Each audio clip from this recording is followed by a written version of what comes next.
Si Kachan ay isang walang kwentang ulilang batang lalaki na nakakuha ng isang banal na sandata at nagising ang kanyang mga kapangyarihang Diyos. 100 taon na ang nakalipas, pinangunahan ng hari ng mga demonyo, si Wosan, ang isang hukbo ng mga halimaw upang salakayin ang kaharian ng mga Diyos. Ang Diyos ng digmaan, si Shutian, na tagapangalaga ng kanlurang templo, ay nakipaglaban ng mag-isa laban sa buong hukbo ng mga demonyo at sinipa ang maraming puwit ng mga demonyo. Pero sa sandaling nagsisimula ng maging maganda ang sitwasyon para sa mga Diyos, ang celestial demon ay nagtaksil at sinaksak si Shutian sa likod. Ang kanyang espiritu ay nahati sa 72 piraso at kumalat sa buong mundong mortal. Nang mawala si Shutian, ang mga demonyo ang kumuha ng kontrol sa digmaan. Bilang resulta, nagpa siya ang Diyos na si Zijia na selyuhan ang parehong mga Diyos at demonyo sa Void Realm gamit ang lahat ng kanyang kapangyarihan, na nangangahulugang nawawalan ng proteksyon ang mga Diyos mula sa Budismo. Pinapalala nito ang sitwasyon sa 6 na kaharian at pinapahirapan ang mga tao.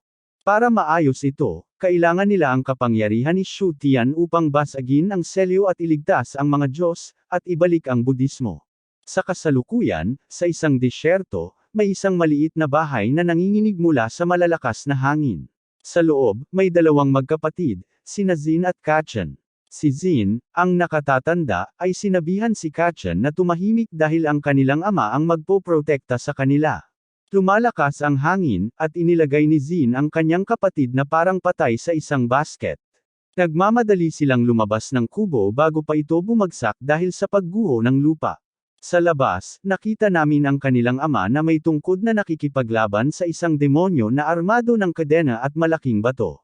Sinasalubong nila ang isa't isa ng matindi, pero tinamaan ng demonyo ang lalaki, pinapadapo siya sa isang bato. Dumating si Zin na may dalang 2 kahoy na espada para tulungan ang kanyang ama, pero sinubukan siyang tamaan ng demonyo. Mabilis kumilos ang kanilang ama, hinaharangan ang atake ng demonyo gamit ang kanyang tungkod.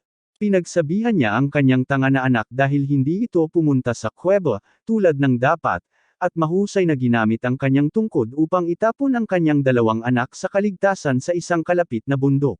Patuloy na nakikipaglaban ang ama sa demonyo, ginagawang nunchakus ang kanyang tungkod, at pinalilibutan ang braso ng demonyo gamit ang mga ito. Pinapabagsak niya ang demonyo, sinisipa ang mukha nito, at sinubukang pigilan ito gamit ang mga kadena. Malakas ang demonyo at nakawala, pinapakalat ang mga nabasag na kadena. Sinipa ng ama ang mga piraso ng kanyang sirang sandata at ginawang mga proyektil. Sa isang incantation, pinalilibutan niya ang demonyo ng mga piraso at binibigkas ang isang mantra upang selyuhan ang demonyo. Isang mahiwagang elektrikal na enerhiya ang nagmumula sa mga piraso ng sirang sandata at humahawak sa mga braso at leeg ng demonyo. Pagkatapos, ang mga bundok sa paligid nila ay naging mga higanteng daliri at nahuli ang demonyo sa ilalim ng isang bante ng mga bato. Pagkatapos ng lahat ng aksyon, nakatagpo ang ama ng kanyang mga walang silbing anak. Sinabi niya sa kanila na kailangan nilang tumakbo dahil ang selyo ay kayang pigilan ang demonyo na iyon sa loob ng kaunting panahon lamang. Nalilito si Jen, kaya ipinaliwanag ng kanyang ama na ang demonyo na kanilang kinakaharap ay tinatawag na Asura, at ito ay isang demonyo na humahabol sa mga mangangaso ng demonyo. Pumunta sila sa isang lugar na mukhang isang higanteng puno na may mga daanan mula sa mga sanga nito. Tumalon ang kanyang ama at sinabi sa kanila na sumunod. Nang makarating sila sa isang kakaibang kuweba na parang isang underground na templo, binuksan ng kanyang ama ang isang espesyal na selyo, at may isang pinto na bumukas. Pagkatapos, may mga ugat na umalis, at nakita nila ang 2 espada na nakabaon sa isang monumento. Hiniling ng ama kay Jen na hawakan ang isa sa mga espada habang hawak naman ng ama ang isa, habang pareho nilang hinahawakan ang mga ito. Ang mga espada ay nagiging makintab at ginintuang. Inilabas nila ang mga espada, at isang maliit na gintong kahon ang lumitaw mula sa lupa. Sabi ng ama na napakahalaga ng kahon na ito. Ipinaliwanag niya na ito ay para sa kanyang maliit na walang silbing kapatid na lalaki kapag lumaki na siya, kaya dapat ibigay ni Jen ito sa kapatid na lalaki. Pagkatapos, ibinigay ng kanyang ama ang isa pang espada at sinabi na ito ay mga espesyal na espada ng mga mangangaso ng demonyo na ipinasapasa sa loob ng maraming henerasyon. Pakiramdam ni Jen na hindi pa siya karapat-dapat dito. Sinabi ng kanyang ama na basura pa rin siya, pero matagal na siyang nag-aaral tungkol sa mga espada mula pa noong bata pa siya. Kung hindi siya magiging mahusay na manghuhuli ng demonyo, papaluan siya ng kanyang ama sa kabilang buhay. Bigla, may malakas na pagyanig, at nalaman nila na nakatakas ang demonyo mula sa kanyang selyo. Ang mga talunan ay nagmamadali sa isang lagusan, at may mga simbolo na kumikislap sa mga pader. Sabi ng kanilang ama, ang mga simbolong ito ay parang mga mahiwagang kalasag para mapigilan ang mga demonyo. Nakakarating sila sa isang tulay sa ibabaw ng lawa ng lava, at sinabi ng kanilang ama na ito ang tahanan ng mga espiritu para sa mga mangangaso ng demonyo. Tinanong ni Jen kung kayang pigilan ng mga barrier charms ang demonyong Azur, pero sinabi ng kanyang ama na hindi nila kayang pigilan ito, kundi panatilihin lamang itong nakulong. Medyo nalilito si Jen, pero biglang bumangga ang demonyo sa kisame at tinamaan ang kanyang ama sa lupa. Ginamit ng ama ang kanyang mahika at pinaputukan ng mga nagniningning na ilaw ang demonyo, pinapalinggo ito. Pagkatapos, gumawa siya ng isa pang spell na nag-trap sa demonyo sa isang liwanag na sphere, at nahulog ito sa lava. Natakot ang mga bata para sa kanilang ama, pero nang mawala ang usok, ayos lang siya. Narinig nila ang isang kampana at isang kamay ng babae ang dumaan sa dibdib ng kanilang ama, na talagang ikinabahala nila. Ang ama ay nalilito kung paano nakapasok ang demonyo sa hadlang, at sinabi niya sa kanya na nandito na siya, pero hindi siya nakita nito. Napaluhod siya dahil sa pinsala. Nang makita niya ang kanyang mga kaawa-awang anak, nagpasya siyang iligtas ang mga ito gamit ang kanyang huling lakas. Sinabi niya kay Jen na protektahan ang kanyang kapatid, at nagcast siya ng malaking spell. Gumagawa ito ng isang liwanag na kalasag sa paligid ng mga bata. Ayaw ng demonyo na makaalis sila, kaya inatake niya ang kalasag at kinaskas ang pisngi ni Jen, pero hindi niya sila masaktan, at ang spell ay nag-teleport sa kanila sa kaligtasan. Masaya ang kanilang ama na nailigtas niya sila at sinabi sa kanila na iligtas ang mundo. Ilang taon ang lumipas, natagpuan namin si Jen na nagpapahinga sa isang sanga ng puno, naghihintay kay Kachen, na sinusubukang isuot ang costume ng butiki. Samantala, may dalawang lalaki, isang matandang takot na lalaki, at isang batang monghe na pumapasok sa isang bahay na pinagmumultuhan. Humingi ng tulong ang matandang lalaki sa monghe upang mapaalis ang demonyo sa bahay. Nagwisik ang monghe ng kakaibang magic na pulbos at nakita ang mga bakas ng butiki sa pader. Nalaman niya na ito ay isang napakalumang demonyong butiki at sinabi sa matandang lalaki na tumakbo.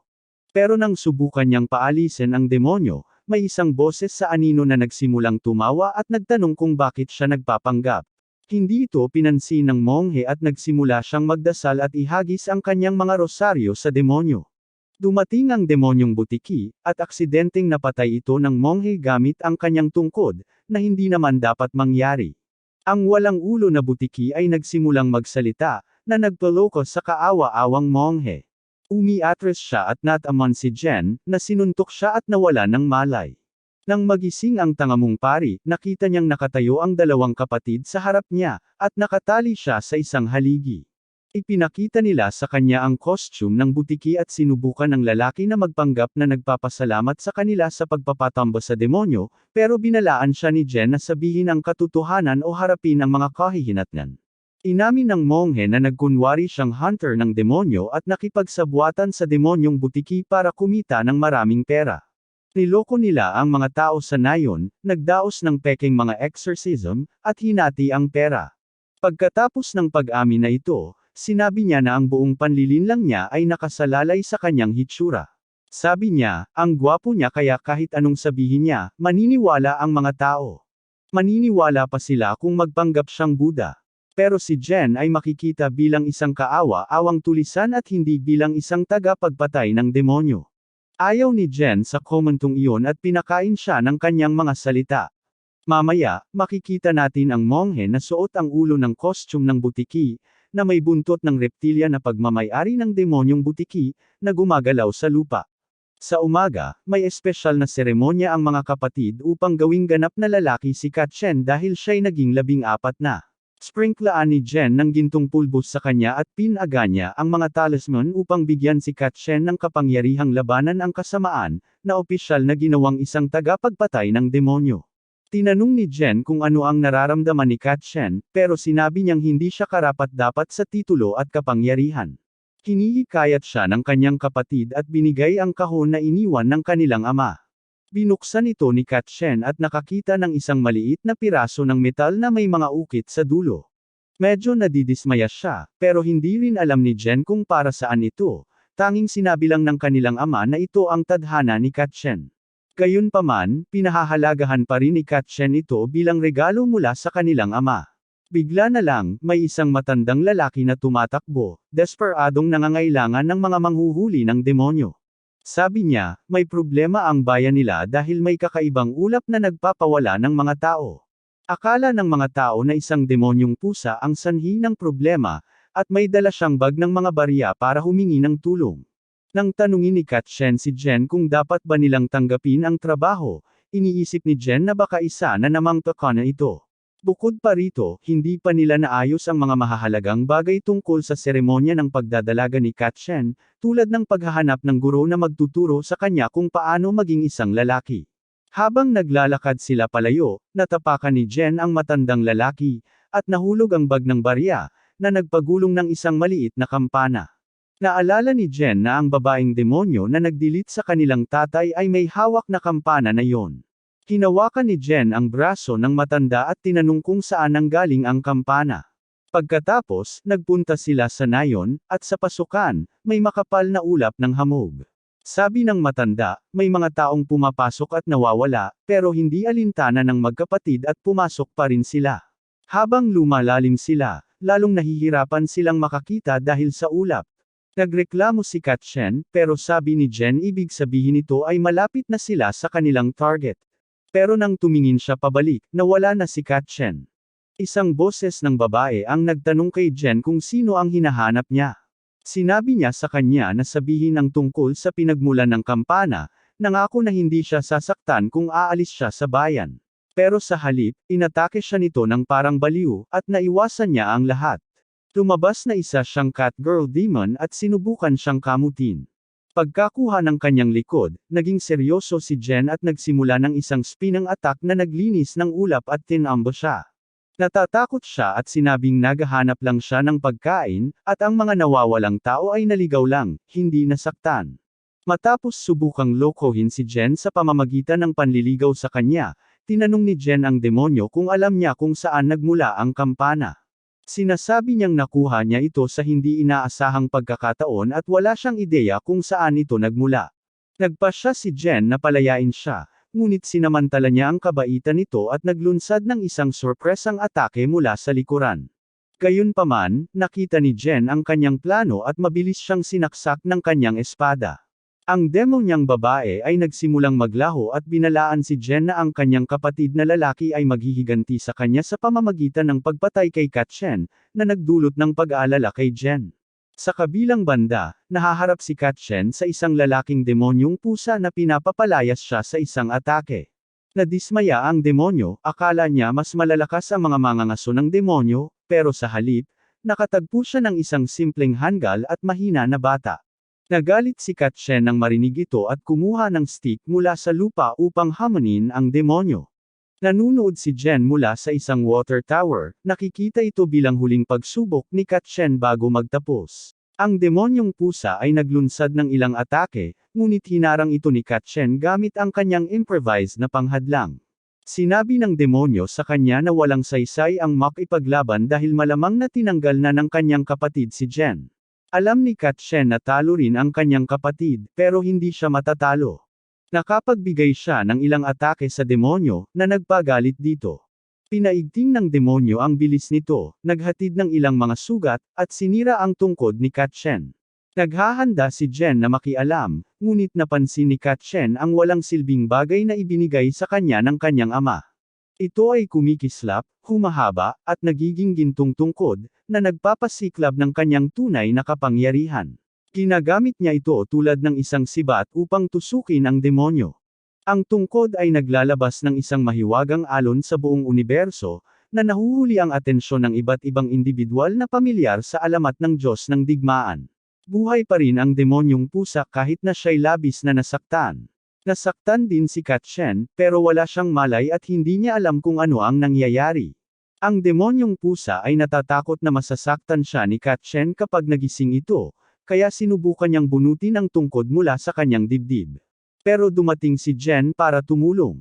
Nakahanda na ang mga espada ni Jen at gusto niyang malaman kung saan galing ang kampana. Ayaw sabihin ng demonyong pusa, kaya't binalaan ni Jen na masasaktan siya kung hindi siya magsasalita. Pinapring ni Jen ang kampana ng kaunti, at natatakot ang demonyong pusa. Bigla, nagsalita ang demonyong pusa at sinabi na isang demonyang babae ang nagbigay sa kanya ng kampana. Sinabi niya na kapag tumunog ang kampana, dalawang magkapatid ang lilito. Pagkarinig muli ng demonyong pusa sa tunog ng kampana, siya'y napapasok sa isang trance. Ginamit ni Jen ang pagkakataong ito upang tanungin ang Cat Demon kung sino ang Demon Lady, ngunit sinabi ng Cat Demon na hindi maaaring malaman ng mga demonyo ang kanyang pagkakakilanlan. Sabi ng demonyong pusa na inutusan siyang tanggalin ang mga manghuhuli ng demonyo at kunin ang mga piraso ng espiritu. Nang matapos ang Cat Demon na sabihin ang katotohanan, nagwawala ang kampana at lumipad papasok sa kanyang bibig, na naging sanhi ng kanyang pagsabog. Sinusubukan ni Jen na protektahan si Katshen mula sa masaktan sa pagsabog. Habang nangyayari ang lahat ng ito, dalawang celestial ang nanunood mula sa isang screen. May isang batang lalaki at isang batang babae. Agad na ginawang kanya ng babae ang kanyang braso, at nag-teleport sila mula sa kanilang malaking barko patungo sa mundo ng lupa. Nang magising si Katshen, sinabi ni Jen na napakapangit ng ginawa niya sa laban at pagkatapos ay sinabi sa kanya na kunin ang kanyang bagong evolved na sandata. Habang si Katshen ay pupunta upang kunin ito, iniisip ni Jen ang sinabi ng demonyong pusa tungkol sa mga piraso ng espiritu. Hindi niya alam kung ano ito, pero naguguluhan siya kung paano ito konektado sa pumatay sa kanilang ama. Habang kinukuha ni Katshen ang tungkod, bumalik ito sa orihinal nitong maliit na sukat. Ipinakita niya ito kay Jen, na tumawa na lang dahil hindi nila alam kung paano ito palakihin tulad ng dati, pero naputol ang kanilang sandali ng dalawang celestial mula kanina. Napansin nila ang batang babae na nakasuot ng maskara ng baboy. Tinanong ng babae ang kanyang kasama tungkol sa posibilidad na ang baston ay ang hinahanap nila.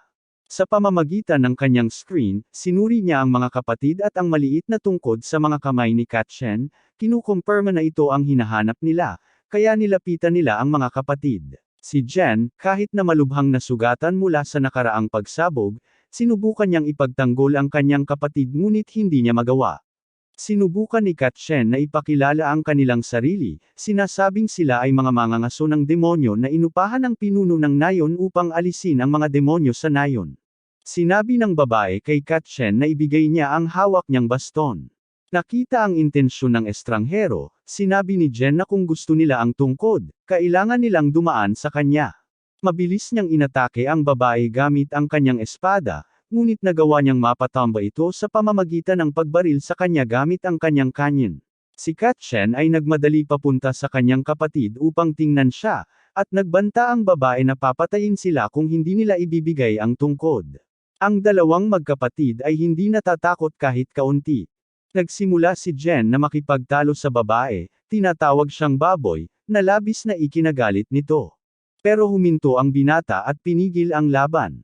Sabi niya na ayaw nilang saktan ang sinuman at gumamit ng spell mula sa kanyang screenpad upang pagalingin ang mga sugat ni Jen. Nang bumuti na ang pakiramdam ni Jen, tinanong niya kung sino sila at bakit nila gustong nakawin ang tungkod ng kanyang kapatid. Ipinaliwanag ng babae na ang tungkod, na kilala bilang Shenzhen Iron, ay palaging kanila. Ito ang sandata ng Diyos ng digmaan, si Shu Tian, na siyang pinakamalakas na mandirigma sa mga Diyos. Ang mga estranghero ay nagpakilala bilang mga mensahero mula sa angkan ng mga diwata. Ang batang lalaki ay si Shalu, at ang batang babae ay si Xiaoba. Nang alisin niya ang kanyang maskara, sinabi ng mga kapatid na ang cute-cute niya, at namula siya. Tinanong nila ang mga weirdos na ipaliwanag pa ang nangyayari. Sinabi ni siya sa kanila ang kwento ng pagbagsak ng Diyos ng digmaan at ang alamat na kailangan nilang hanapin ng 72 piraso ng kanyang espiritu upang mabuksan ang selyo ng Void Realm at mapalaya ang mga Diyos. Ang banal na baston ang susi dahil kaya nitong madama ang mga pira-pirasong espiritu. Iniisip ni Jen na maaaring konektado ito sa sinabi ng demonyong pusa sa kanya, at umaasa siyang sa pamamagitan ng pagkuha ng mga piraso ng espiritu, matutunto nila ang pumatay sa kanilang ama. Kaya, ayaw niyang ibigay ng kapatid niya ang baston sa kanila. Sinusubukan ni Jen na malaman pa ang tungkol sa mga plano ng mga estranghero at tinatanong sila kung paano nila tiyak na ito ang banal na tungkod. Ipinaliwanag ni siya na sinasabi ng Celestial na aklat na ang banal na tungkod ay isa sa mga sandatang ginawa ng Diyos ng paglikha.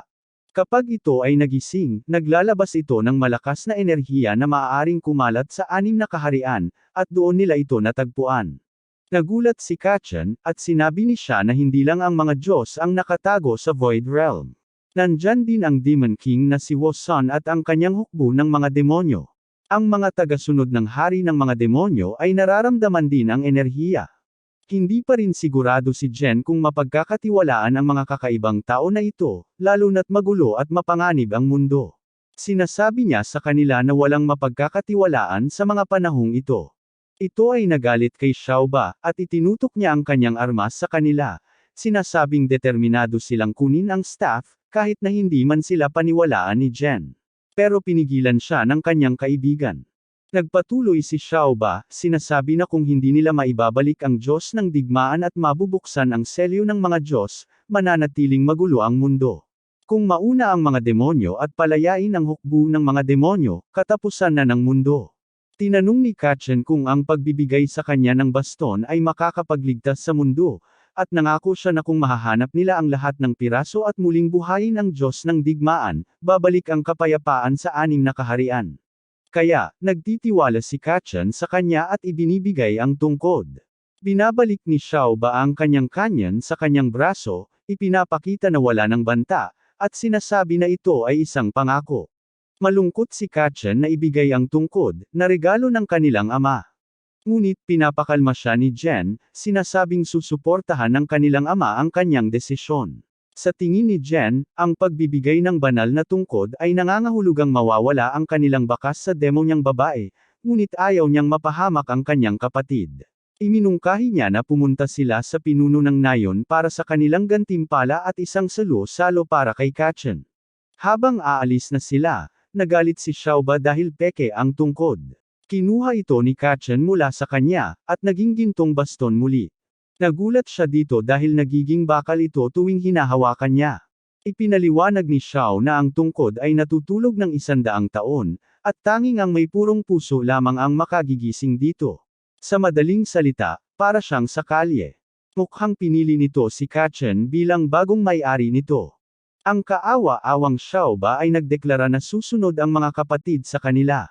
Dahil, kung ang tungkod ay pumili ng may-ari, wala nang ibang makakagamit nito maliban na lamang kung wala na ang orihinal na may-ari. Masaya si Jen na tila pabor sa kanila ang tadhana, at doon nagsimula ang kanilang paglalakbay kasama ang 2 makalangit na nilalang. Matapos nilang makuha ang kanilang gantimpala para sa pagliligtas sa nayon, sumakay sila sa isang barkong tinawag ni Xiao, na labis na namangha ang mga kapatid nang makita ito. Sa barko, ang 2 magkapatid ay nag-i-enjoy at kinakain ang lahat ng karne na ibinibigay sa kanila. Ito ay nagpapagalit kay Xiaoba namin dahil kumakain sila na parang hindi pa nakakain ng maraming taon. Jane banibiro siya, sinasabing magiging payat siya tulad niya kung hindi siya kakain. Patuloy siyang nang-aasar sa kanya sa pamamagitan ng hindi pagbibigay ng huling piraso ng karne. Pero pagkatapos, sinabi ng sistema ng babala ng barko tungkol sa isang hadlang na kailangan nilang iwasan. Ang barko ay umiwas upang maiwasan ito at muntik na nilang mabangga ang isang babae na nakahiga sa gitna ng disyerto. Pumunta si Jen para tingnan, at nakita niyang may isang babae sa lupa. Nang lumapit siya, nakita niyang talagang sugatan siya at dumudugo mula sa kanyang tiyan. Naghahanda siyang dalhin siya sa barko, pero ayaw ni Xiaoba ng isang hindi kilalang tao sa loob. Si Jen, bilang isang manghuhuli ng demonyo, ay hindi maiiwan ang isang sugatang tao. Nag-iisip pa nga siya kung naiinggit si Xiaoba dahil mas maganda ang katawan ng babae kaysa sa kanya.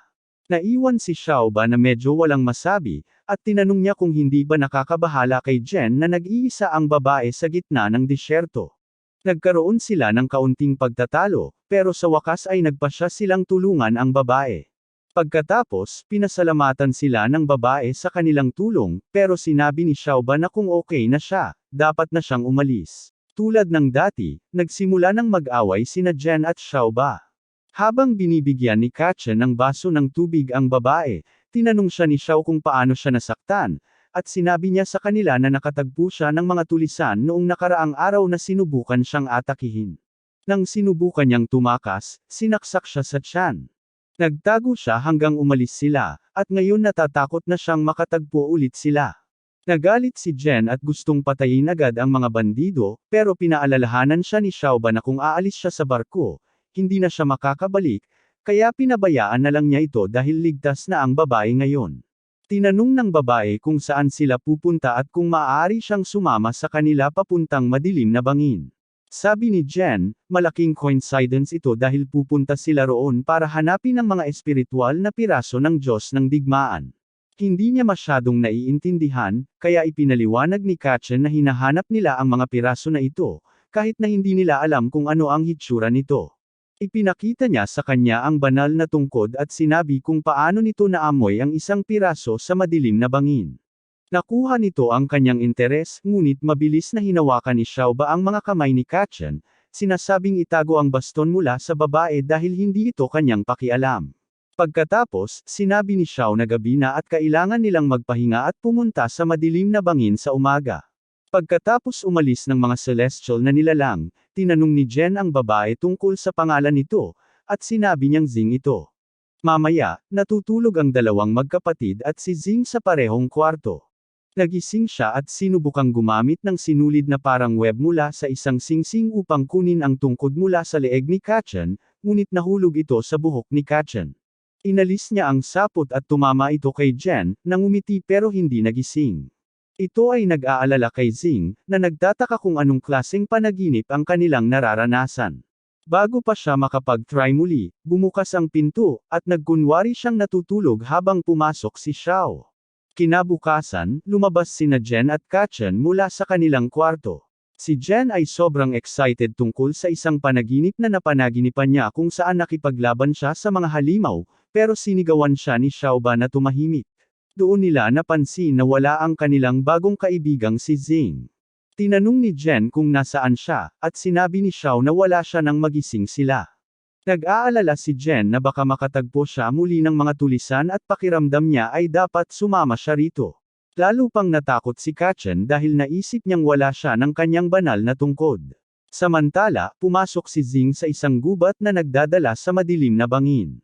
Pabalik ng kaunti sa oras, natagpuan niya ang kanyang sarili sa isang kuwebo na napapaligiran ng dalawang demonyo at ilang mga bandido. Sa isang trono sa dulo ng ilang mga hagdang bato, nakaupo ang boss na demonyo kasama ang kanyang kanang kamay na isa ring demonyo. Sa itaas nila, si Zaiyan, kapatid ni Zing, ay nakabitin mula sa kisame, at mukhang dinukot siya ng mga demonyo. Hinawakan ng pangalawang demonyo ang mukha ng kanyang kapatid at sinabi na natagpuan na ng mga mensahero ng langit ang banal na tungkod at papalapit na sila. Kailangan nila si Zing, na siyang pinakamagaling na magnanakaw sa mundo, upang nakawin ang banal na tungkod mula sa mga celestial. Nakiusap ang kapatid ni Zing na huwag na niyang gawin iyon, pero inisip ni Zing na baka alamat lang ang tungkod dahil walang nakakita nito sa loob ng 100 taon. Tinuwid siya ng demonyong boss at ipinakita ang isang piraso ng espiritu mula sa Diyos ng digmaan, na nakaramdam ng paggising ng baston. Pinapalutang niya ang ilang bato at nanginginig ang kuweba upang ipakita ang kapangyarihan ng piraso ng espiritu. Sinabi niya na ang banal na tungkod ang pinakamakapangyarihang sandata kailanman, at kung makuha niya ito kasama ang piraso ng espiritu, siya ang mamumuno sa lahat ng mga demonyo. Natakot si Zing sa kapangyarihan at kung ano ang mangyayari kung susundin niya ito. Tinanong niya kung palalayain ba nila siya at ang kanyang kapatid kapag nakuha na nila ang tungkod. Tumawa lang ang pinuno at nangako na ibabalik ang kanyang kapatid kapag nakuha na niya ang tungkod. Nakiusap si Zaiyan na huwag itong gawin at pinaalalahanan siya tungkol sa pangako na hindi na muling magnakaw. Ito ay nagpag-isip kay Zing, ngunit sinabi ng demonyo sa tabi ng kanyang kapatid na saktan nila siya kung hindi siya aalis. Nagalit si Zing doon, at sinabi niya sa lider na dadalhin niya ang baston, kahit na nangangahulugan itong kailangan niyang makipaglaban. Sa kasalukuyan, hawak ni Zing ang banal na baston malapit sa kanyang puso, handang iligtas ang kanyang kapatid mula sa madilim na bangin. Samantala, si Zin at Kachan ay nahaharap sa kaunting problema dahil talagang galit si Zhaoba sa kanila dahil nagligtas sila ng isang taong napatunayang sinungaling. Nawala pa nila ang banal na tungkod, na lalo pang nagpalala ng kanyang galit. Zin ay humingi ng tawad dahil hindi niya napansin na sinungaling si Zing, pero patuloy na pinapagalitan sila ni Zhaoba, sinasabing nahulog si Zin sa kanyang alindog. Sinubukan ni Zhao na magkasundo at humiling sa lahat na manatiling kalmado, ngunit sinabi ni Zhaoba na magtuon siya sa pagmamaneho ng barko habang siya ang nagtuturo ng leksyon sa dalawang magkapatid. Pagkalipas ng ilang sandali, pinahinto ni Zhao ang barko, sinabing amoy pulver at kailangan niya ng sariwang hangin. Pagkatapos, binanggit niya na natagpuan na niya si Zing at ang mga tauhan, na ikinagulat ng lahat. Habang nagpapatuloy sila sa kanilang paglalakbay, tinanong ni Kachan kung saan sila pupunta. Sumagot si Zhao na papunta sila sa isang lugar na tinatawag na Spiderweb Cave. Ipinaliwanag niya na mahirap itong lakbayin, katulad ng mga sapot ng gagamba, at madali kang maligo doon. Pagdating nila sa pasukan ng kuweba, ginamit ni Zhao ang kanyang tablet upang ipakita ang signal ng banal na tungkod at ang piraso ng espiritu. Ito ay nagbigay inspirasyon kay Zin, na determinado nang kunin ang mga ito kaagad. Sa loob ng yungib, ang demonyong boss at ang kanyang pangalawa ay naghahanda para sa isang palitan. Ibinato ni Zing ang tungkod sa demonyong boss at muling nagkita sila ng kanyang kapatid na si Xian. Humihingi ng tawad si Xian sa pagpunta niya sa madilim na kanya ng mag-isa, na nagdulot ng kanyang pagkakahuli at pag-blackmail kay Zing na magnakaw. Pinapakalma ni Zing ang kanyang kapatid at nangangako na gagawin ang lahat para protektahan siya, kahit na nangangahulugan ito ng pagtanggap ng sumpa ng pagnanakaw sa mahabang panahon. Habang sinusubukan nilang umalis, harangin sila ng pangalawang demonyo. Sinabi ng boss demonyo kay Zing na hindi bahagi ng kasunduan ang kanyang pag-alis. Inatake siya ni Zing gamit ang kanyang sinulid ng web pero iniiwasan niya ito. Gayunpaman, ang sinulid ay umikot sa kanyang binti, na nagdulot sa kanya na mahulog at itapon ang baston sa hangin, na nahuli ni Zing. Ang pangalawang demonyo ay tumatakbo patungo kay Zing, pero ginamit niya ang tungkod at sinubukang pahabain ito. Natatakot ang demonyo pero walang nangyayari. Pagkatapos ng isang tensyonadong sandali, pinaputok niya ang sinulid sa mukha ng demonyo, pansamantalang nabulag ito. Ang dalawang magkapatid ay sinamantala ang pagkakataong tumakbo, ngunit nadapa at nahulog si Xian. Kahit na sinasabi ng kanyang kapatid na umalis na siya, nanatili si Zing upang protektahan siya. Habang lumalapit ang mga demonyo, naglabas si Zing ng isa pang sapot, pero pinutol ito ng leader gamit ang kanyang espada at sinubukang umatake. Naiwasan ni Zing na maitulak ang kanyang kapatid palayo sa panganib sa tamang oras, naiiwasan ang atake. Si Xian ay natatakot ngunit sinubukan niyang lumaban sa isa pang demonyo, kahit na siya ay masyadong mahina. Samantala, patuloy na nakikipaglaban si Zing sa Demon Boss. Ginamit niya ang kanyang sapot upang mahuli ang demonyo na malapit ng saktan ang kanyang kapatid sa pader. Sinabi ng boss na demonyo na manatili siyang nakatuon at patuloy siyang inaatake. Sinusubukan niyang iwasan ang kanyang mga galaw at gamitin ang kanyang mga kapangyarihan sa web, pero sinorpresa siya ng isang spell ng bato na nagpabagsak sa kanya. Si Xian ay talagang natatakot at pumunta upang tingnan ang kanyang kapatid. Sinabi ni Zing na tumakbo at tumakas, pero nakatakas ang pangalawang demonyo mula sa mga sapot at nahuli ang mga babae gamit ang isang espesyal na hadlang, salamat sa kapangyarihan ng piraso ng espiritu. Nagulat si Zing na ang pangalawang demonyo ay mayroon ding piraso. Sa labas ng kuweba, sinabi ni siya sa grupo na maaari niyang sundan ang bakas ng staff dahil masyadong komplikado ang kuweba para makahanap ng pinakamainam na daan. Jin ay nagmungkahi na maghiwa-hiwalay at tinanong si Kachan kung makakasama siya. Binalaan sila ni Xiaobao na huwag muling maloko habang umaalis sila. Sa kailaliman ng yungib, nagsisimula ng mag-alala si Kachan dahil pare-pareho ang hitsura ng lahat ng daan. Pinapakalma ni Jin si Kachan, sinasabi na naamoy niya ang natatanging amoy ni Zing sa isa sa mga daanan. Sa wakas, nakarating sila sa mas bukas na lugar at narinig nila si Zing na sinusubukang makipagnegosasyon sa mga demonyo.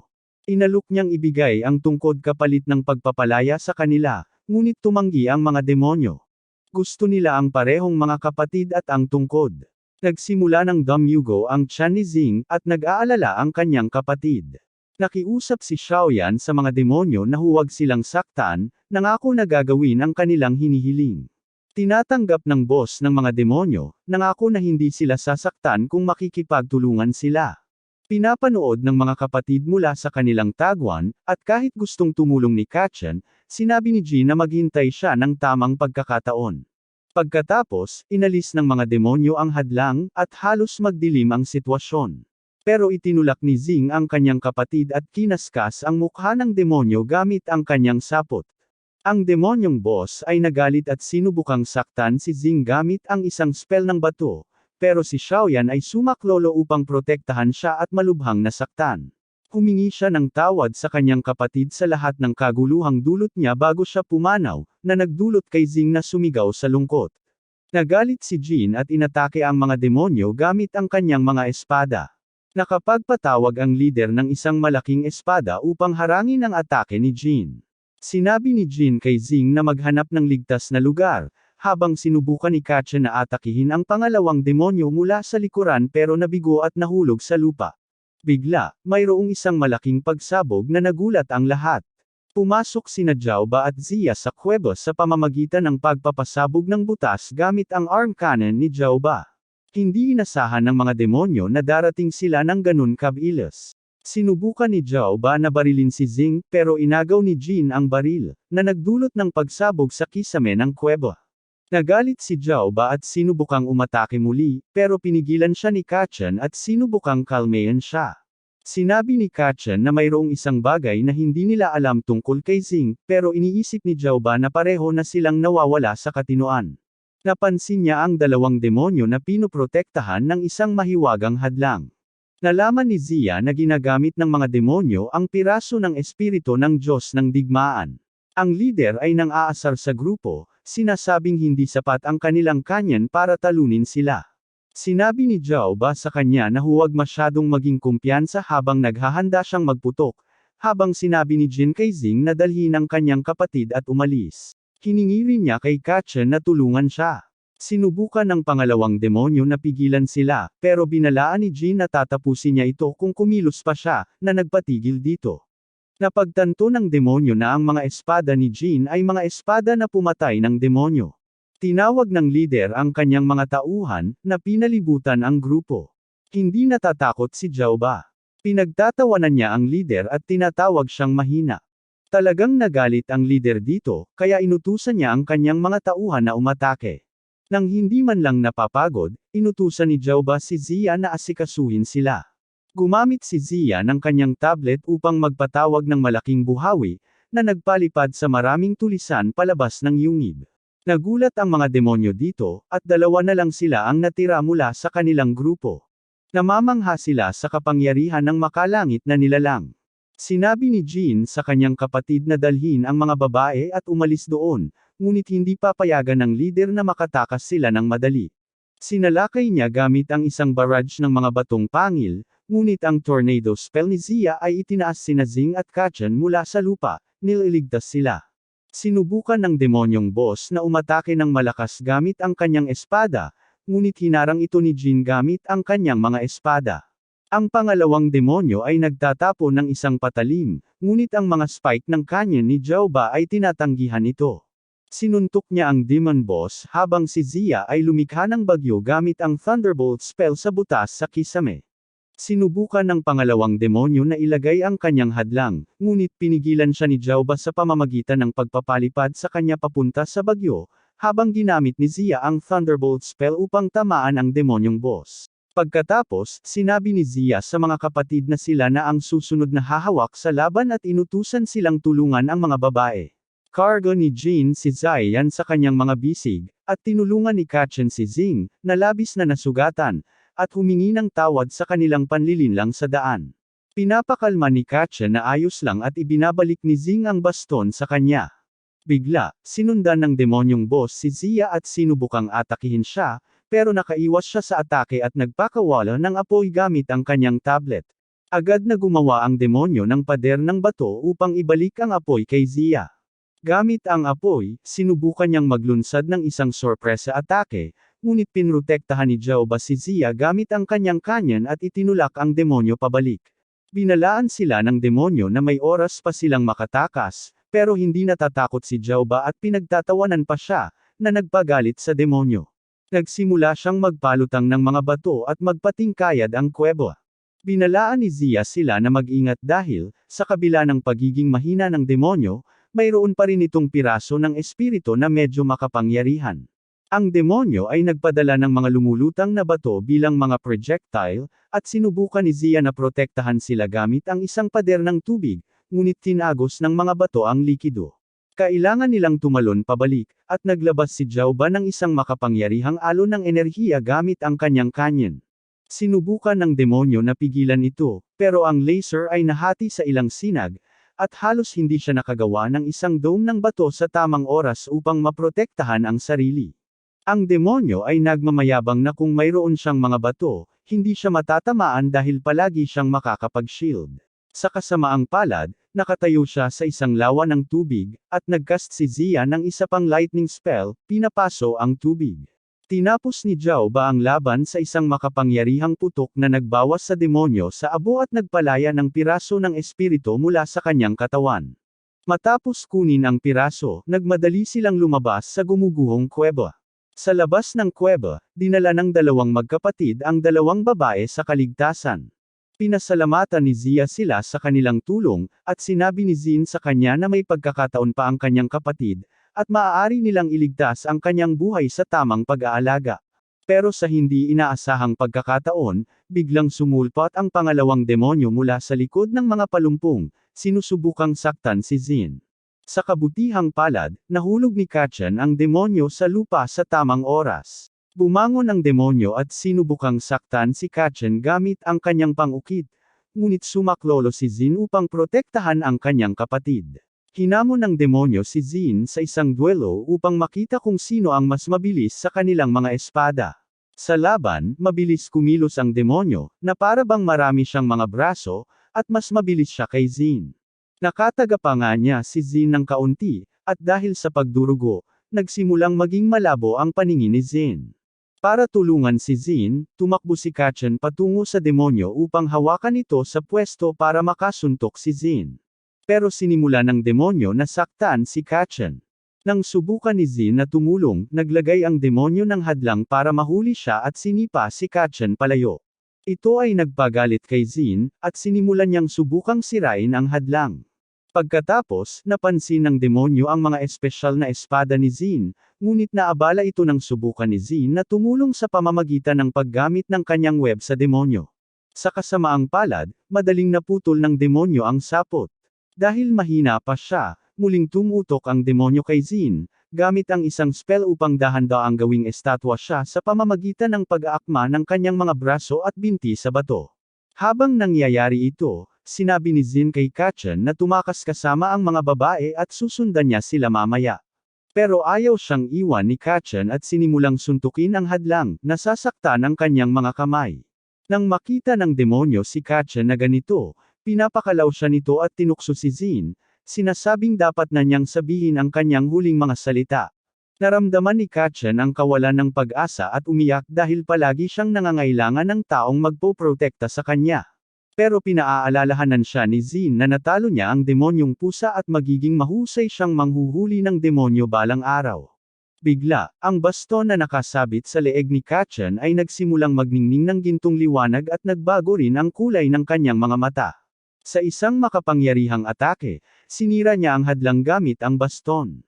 Napalipad siya ng puwersa at sinipa pa ng demonyo, na sinubukang kunin ang baston. Pero nang hawakan ito ng demonyo, ang baston ay muling naging maliit at metal. Ang pagka-petrify ni Zin ay unti-unting nawawala habang siya ay papalapit kay Kachan na sugatan, na nagsabi na siya ay relieved na natulungan niyang makawala mula sa hadlang bago mawala ng malay dahil sa pagkapagod. Nalilito ang demonyo sa pagbabago ng tungkod at sinubukan itong palakihin muli gamit ang iba't ibang mga parirala, ngunit hindi ito gumana.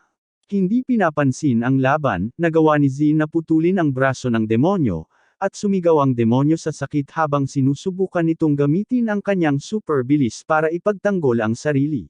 Pero sa pagkakataong ito, mas mabilis si Zin.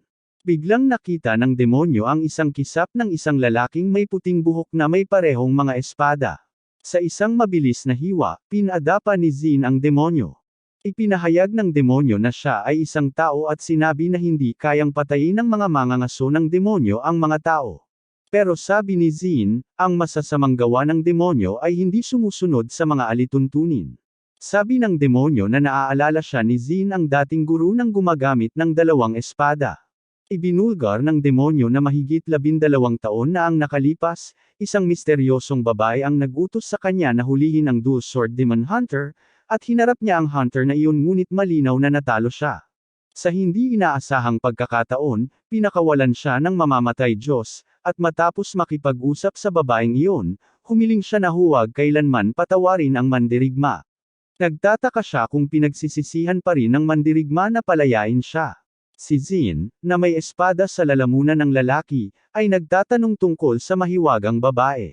Ngunit ang demonyo ay sinabi lamang na ito ay tadhana. Pagkatapos, tumunog ang kampana, at nahulog ang demonyo na patay, naglalabas ng isa pang piraso ng espiritu. Nang gabing iyon, pabalik sa barko, sinubukan ni siya na pagalingin si Jaeyan. Ngunit sa kabila ng kanyang mga pagsisikap, sinabi niya kay Zin na ang mga sugat ng kanyang kapatid ay masyadong malubha para sa pagpapagaling ng celestial magic. Si Kachan ay labis na nalulungkot at tumakbo palabas na umiiyak. Nagsisisi si Zin na hindi niya nailigtas ang kanyang kapatid, pero sabi ni siya, may ibang paraan. Itinatago nila ang espiritu ng kanyang kapatid at ginagamit ang kapangyarihan ng Diyos upang pagalingin ito sa kalaunan. Kailangan nilang paghiwalayin ang kanyang espiritu mula sa kanyang katawan, at muling mabubuhay siya sa ibang katawan kapag dumating ang tamang panahon. Sang-ayon si Jaeyan, at inilagay ni siya ang espiritu ng kanyang kapatid sa singsing ni Jaeyan. Sa labas, nagtataka si Kachan kung bakit siya ang pinili ng staff. Lumabas si Zin at ibinalik ang tungkod, sinasabing may hindi pa natutuklasang potensyal si Kachan. Sinabi niya kay Kachan na magtiwala sa sarili at ipinaliwanag na maaari nilang iligtas ang kapatid ni Jaeyan gamit ang isang spell kung mahahanap nila ang lahat ng piraso ng espiritu at iligtas ang mga Diyos. Si Kachan ay nai-inspire at nagmadali pabalik sa barko matapos siyang tawagin ni Jaoba. Naiwan mag-isa, iniisip ni Zin ang mga salita ng demonyo tungkol sa dating gumagamit ng dalawang espada. Sa loob ng barko, ibinibigay ng mga celestial kay Kachan ang mga piraso ng espiritu na kanilang nahanap, na nilulunok ng banal na tungkod. Binalaan ni Jaoba si Kachan na huwag na itong mawala muli. Dumating si Zin, at oras na upang ipagpatuloy ang kanilang paglalakbay. Gusto ni Zin na sumama sa kanila at naniniwala siyang makakatulong siya. Masayang tinanggap siya ni Zin sa koponan, sa kabila ng karaniwang negatibong reaksyon ni Jaoba. Nagtatapos siyang sumama sa kanila sa kanilang paglalakbay. Kinabukasan, nakarating sila sa isang bagong lungsod na puno ng mga pabrika. May lagnat si Kachan at hindi mapigilan ang pag-ubo dahil sa matinding init.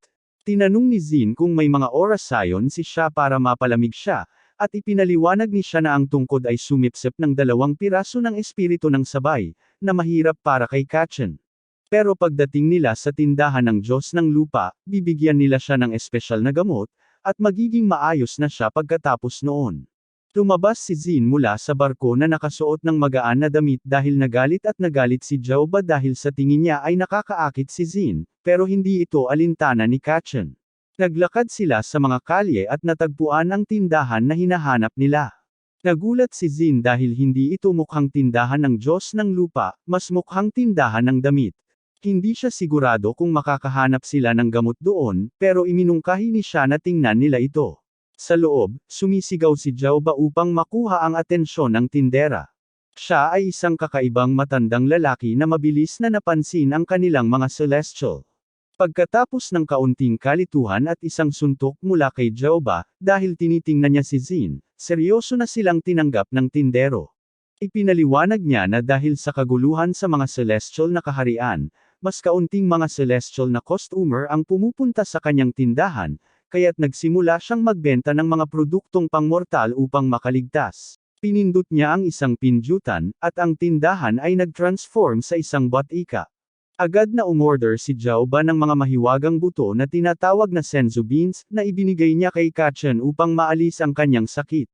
Si Zin ay humanga at gustong bumili ng ilan ngunit nadismaya siya nang malaman niyang nagkakahalaga ang mga ito ng 2 celestial coins, na katumbas ng 2 bilyon sa pera ng tao. Nag-alok siya na bayaran ang mga ito at inilipat ang pera gamit ang kanyang tablet. Tinanong ni Zhao Ba ang matanda tungkol sa pang-industriyang pugon sa lungsod ng apoy. Sinabi niya sa kanila na 100 taon na ang nakalipas, isang malaking meteorong apoy ang nahulog sa pugon at binago ang klima. Ang meteorite ay umapoy ng 300 araw at naging bagong pugon, na ngayon ay kontrolado ng isang demonyo ng apoy na tinatawag na Fire Evil Cloud. Nagalit si Zhao Ba dahil hindi niya maintindihan kung bakit susunod ang isang celestial sa isang demonyo. Ipinaliwanag ng matanda na siya ay isang makapangyarihang demonyo na kumokontrol sa apoy, at walang sinuman ang nagtatangkang hamanin siya.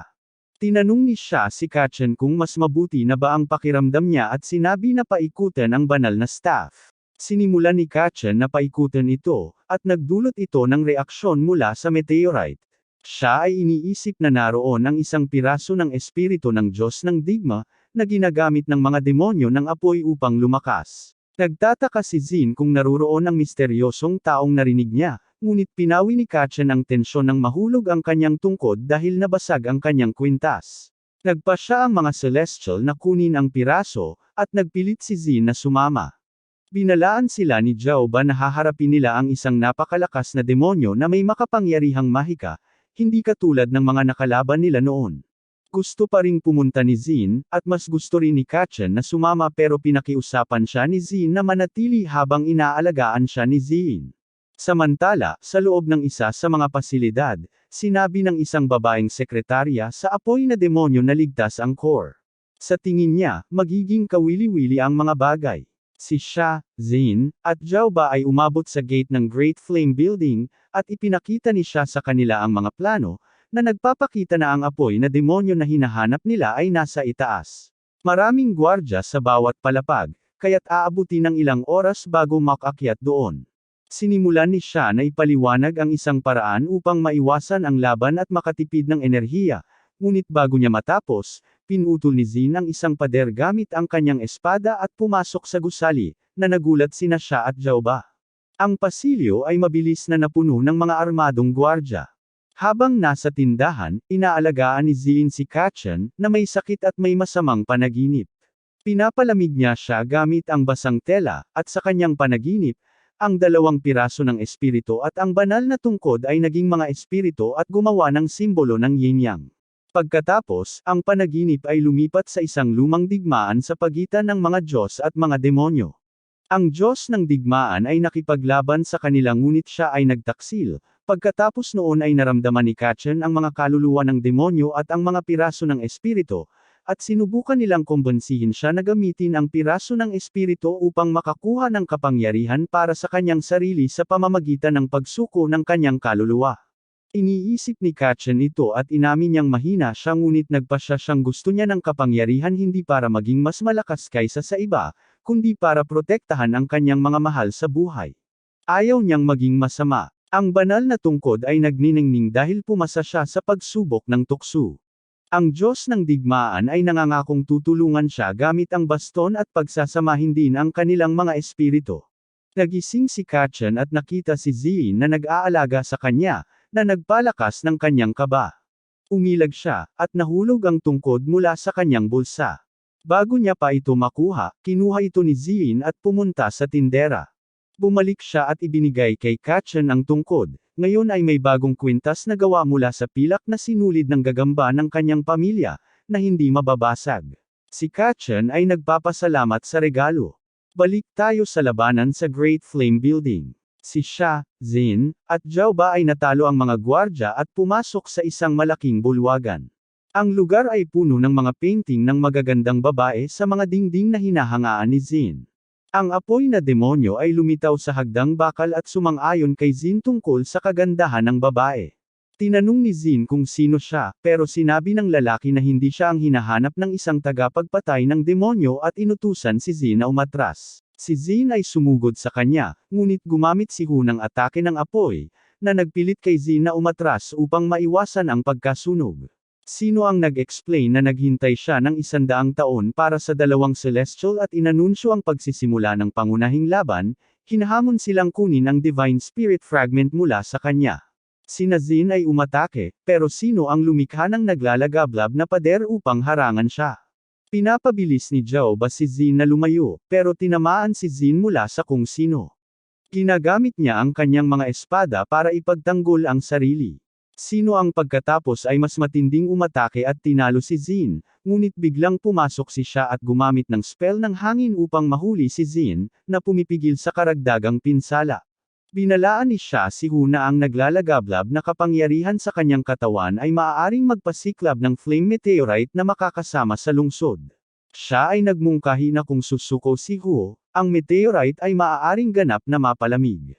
Gayunpaman, sino ang nagbunyag na kailangan niya ng dugo ng dalawang celestial na nilalang para sa isang ipinagbabawal na spell ng apoy? Napagtanto ni siya na ang layunin nito ay lumikha ng isang ipinagbabawal na jutsu gamit ang kanilang dugo at atakihin ang Celestial Palace sa kalawakan bilang isang kilos ng paghihiganti. Bilang tugon sa kabaliwang ito, nagpasya si Jaoba na harapin ang kanyang sarili. Walang tigil niyang pinapaputok ang kanyang malaking canyon sa kanya. Sa kasamaang palad, hindi epektibo ang kanyang mga atake, dahil siya ay nagpoprotekta sa kanyang sarili gamit ang isang force field at gumanti sa pamamagitan ng pag-atake sa kanyang canyon. Sa kabila ng kanyang mga pagsisikap na ipagtanggol ang sarili, isang naglalagablab na panghampas ang hamuli sa kanyang sandata, pinainit ito hanggang sa maging walang silbi. Bago ito sumabog, inutusan ni Jaoba si siya na palamigan ito, at sinubukan niya gamit ang isang spell ng tubig. Gayunpaman, ang tubig ay sumisingaw sa pagdapo sa nagliliyab na panghagupit. Sino ang nagtatawa sa kanya at sinabing inaasahan niyang magdudugo siya ng kaunti? Nang marinig ito, si Jaoba ay nakaramdam ng kawalang kapangyarihan. Zin ay sumingit at idineklara na haharapin niya kung sino, kahit na hindi niya alam ang mga detalye ng ipinagbabawal na apoy na spell. Dahil nangangailangan ito ng dugo ng mga immortal, hindi niya maaring pahintulutan na makamit ng sino ang kanyang layunin. Pinigilan ni Zin ang isang fireball na nakatutok kay Jaoba gamit ang kanyang mga espada, dahil ang kanyang mga espada ay kayang labanan ang apoy sa maikling panahon. Pagkatapos, sinabi ni Zin kina Jaoba at siya na umalis at humingi ng tulong mula sa matanda sa tindahan upang makabuo ng mas magandang plano.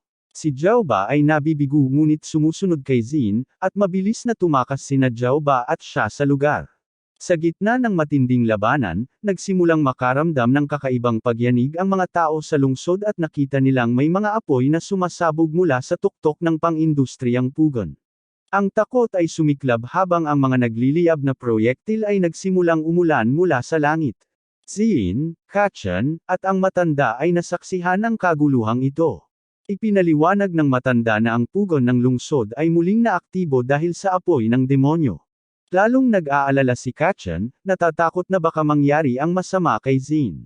Sa loob ng gusali, patuloy na nakikipaglaban si Zin laban sa demonyo na patuloy na nagtatapo ng mga bola ng apoy sa kanya.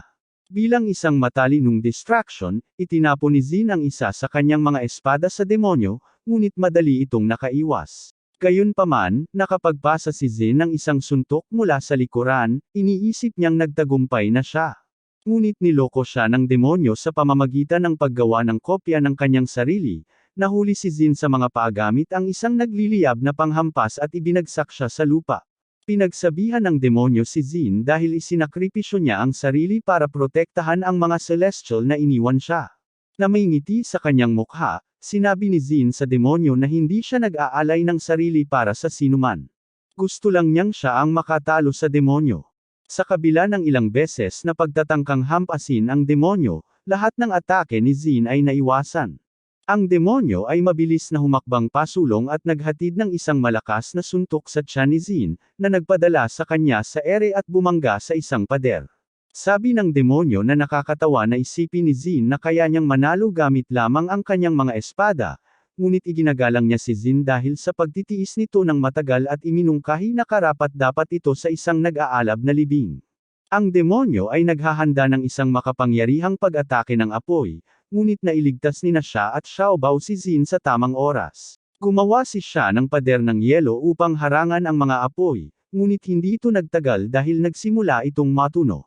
Inutusan ni siya si Xiaobao na dalhin si Xin, at sa sandaling yun, nakakuha siya ng maliit na sugat sa kanyang leeg. Hindi niya namamalayan ang sugat, nananatili siyang nakatuon sa pagliligtas sa kanyang mga kaibigan. Pagkatapos nito, ang tatlo sa kanila ay naglaho mula sa eksena sa gitna ng umiikot na alikabok at singaw. Nag-iisa sa silid, napansin ng demonyo ang ilang patak ng dugo sa sahig. Nagpasya siyang isakatuparan ang kanyang plano, isang sumpang ginawa niya para sa babaeng nakalarawan sa mga pintura, ang kanyang asawa. Gamit ang dugo, gumuhit siya ng simbolo sa sahig, na nagbubuo ng isang mahiwagang pentagram. Ito ay nag-trigger sa pugon ng lungsod, na nagpasimula sa paggalaw ng meteorong apoy habang nagsisimula itong tumaas sa himpapawid. Nakita ito ng mga celestial at natakot sila, napagtanto na na-activate na ang ipinagbabawal na teknik. Kasama ng lumulutang na meteorito, ang demonyo ay tumatawang nakakatakot. Ipinipilit ni Xiaobao na kailangan nilang pigilan siya, ngunit pinaalalahanan siya na ang kanyang kanyan ay sobrang init at walang silbi. Bukod pa rito, sa mundong mortal, ang mga immortal tulad nila ay maaari lamang gumamit ng 50% ng kanilang kapangyarihan, na ginagawang imposibleng harapin ang demonyo. Gayunpaman, sinasabi niya na kung hindi nila siya mapipigilan, mapapahamak ang palasyo ng mga immortal. Napagtanto ni siya na hindi nanganganib ang palasyo ng mga immortal dahil hindi sinasadyang ginagamit ng demonyo ang ipinagbabawal na teknik sa kabaligtaran. Dahil sa mahabang panahon na lumipas mula nang bumagsak ang meteorite, nagbago ang komposisyon nito, na nagiging hindi angkop para sa pagpapagana ng ipinagbabawal na teknik. Kahit na magtagumpay ang demonyo na itulak ito patungo sa palasyo, malamang na matutunaw ang meteorito dahil sa sobrang init bago pa man ito makarating sa kanyang destinasyon. Ang pinakamalamang na kinalabasan ay ang meteorite ay mababasag at babagsak pabalik sa lungsod bilang mas maliit na meteorite. Ito mismo ang nangyari, na nag-iwan sa demonyo na naguguluhan habang nabigo ang kanyang plano. Nagpasya sina siya at Xiaobao na kumonsulta sa matanda mula sa tindahan para sa isang solusyon. Ang pagkatalo ng demonyo ay nagalit sa kanya, at nangako siyang puksain ang lahat ng mga immortal. Samantala, sa lungsod, nagkagulo at nagtakbuhan ang kanyang mga tao upang makatakas. Pinapanood ni Kachan at Ziyin ang kaguluhan, nag-aalala para sa kanilang mga kasama, ngunit pinapakalma ni Ziyin si Kachan, sinisiguro sa kanya na magiging maayos sila. Bigla, isang piraso ng meteorite ang muntik tumama sa kanila.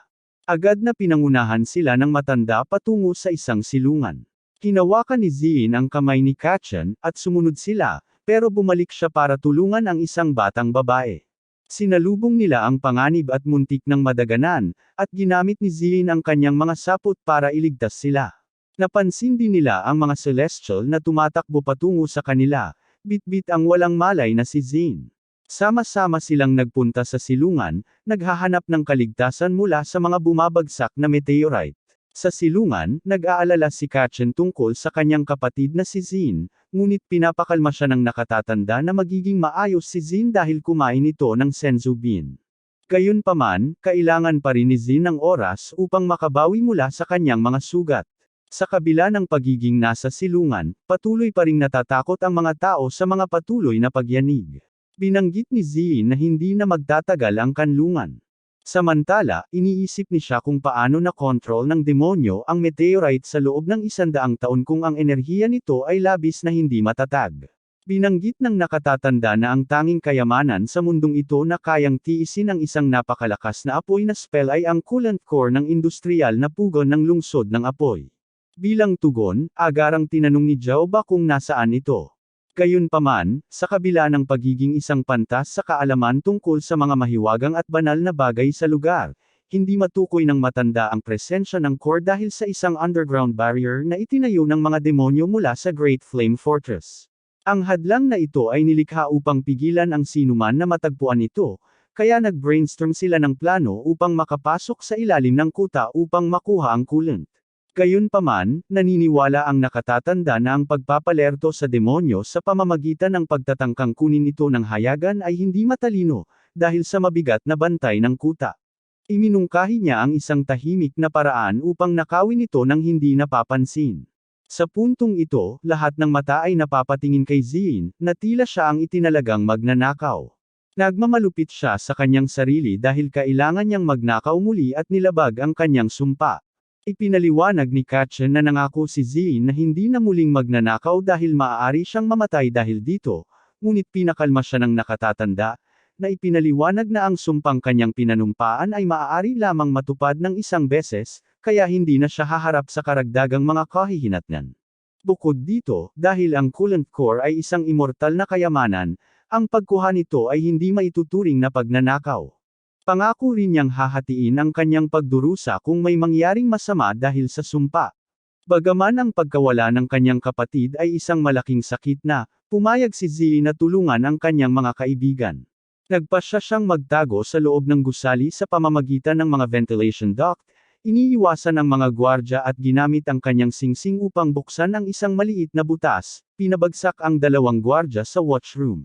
Nakita ni Ziin ang sekretarya ng boss sa isang screen at sa isang mabilis na galaw, pinigilan niya ang di malamang sekretarya sa pader upang makuha ang impormasyon tungkol sa lokasyon ng coolant. Ang natatakot na sekretarya ay inamin na nasa basement treasure room ito, ngunit kinakailangan ng access card para makapasok. Sinabi niya na ang card ay nasa kanyang bag sa mesa.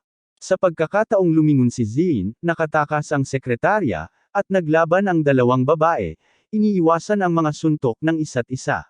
Napanalo ni Ziin ang laban sa pamamagitan ng pagdiin sa babae laban sa pader gamit ang kanyang mga sapot.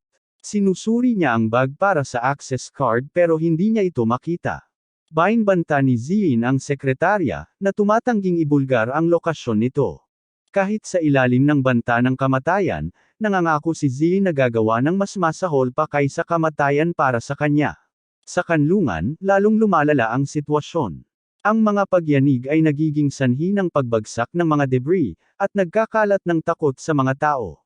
Ang demonyo ng apoy ay nagdaragdag sa pagkawasak sa pamamagitan ng paghahagis ng mga bola ng apoy at pag-uutos sa mga celestial na lumabas. Napagtanto ni Zia na kung hindi nila siya mapipigilan, mas mabilis pang babagsak ang kanlungan. Nagpasya si Xiaobo na haharapin niya ang demonyo, kahit na humiling si Kachen na hintayin nila ang pagbabalik ni Ziin. Pero hindi nagplano si Xiaobo na maghintay ng matagal. Pinapakalma ni Zia si Kachen, sinasabing hihintayin ni Xiaobo ang demonyo para makakuha ng oras para kay Ziin, at siya ang tutulong dito. Si Kachen at ang nakatatanda ay inatas ang alagaan si Ziin. Tinanong ng maliit na batang babae na iniligtas ni Kachen kanina kung bakit umaalis ang mga celestial, at ipinaliwanag niya na lalabanan nila ang mga masasamang tao para tulungan sila. Akala ng maliit na batang babae na napakatapang nila ngunit nalungkot muli siya nang magtanong siya kung sino ang magpoprotekta sa kanila, isang alalahanin na kinikilala rin ni Kachen. Samantala, bumalik kay Ziin, nagawa niyang makuha ang elevator code mula sa sekretarya. Binalaan siya ng sekretarya na baka hindi na siya makabalik ng buhay. Gamit ang elevator, umabot si Ziin sa isang malaking madilim na silid kung saan matatagpuan ang core.